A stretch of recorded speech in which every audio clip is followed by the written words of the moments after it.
Amid an effort to crack down on gun violence, a Heartland sheriff says he's seeing a sad trend: kids with firearms. A recent traffic stop in New Madrid County led to the discovery of these 7 handguns. Investigators say 2 of the weapons were previously reported stolen. Now, authorities arrested 2 men during the traffic stop. 18-year-old Davion Thatch is charged with unlawful possession of a firearm and 2 counts of receiving stolen property. And 24-year-old Jalen Webb is also charged with 2 counts of receiving stolen property. But Thatch and Webb weren't the only people in the car that day.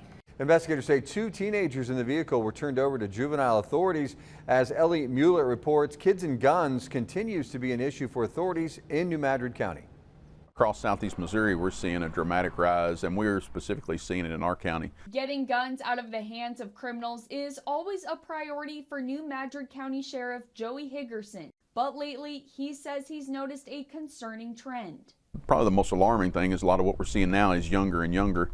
I know there have been shootings recently in several parts of southeast Missouri that have kids well under 16. Back on October 8th, Sheriff Higgerson says deputies stopped a vehicle here in Lilburn. 4 people were in the vehicle, 2 of them teenagers.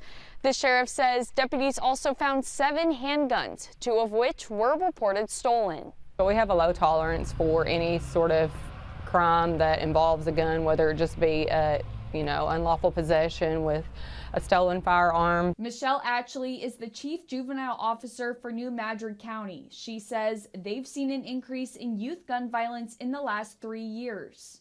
In October, we also had an incident with an actual shooting in Scott County.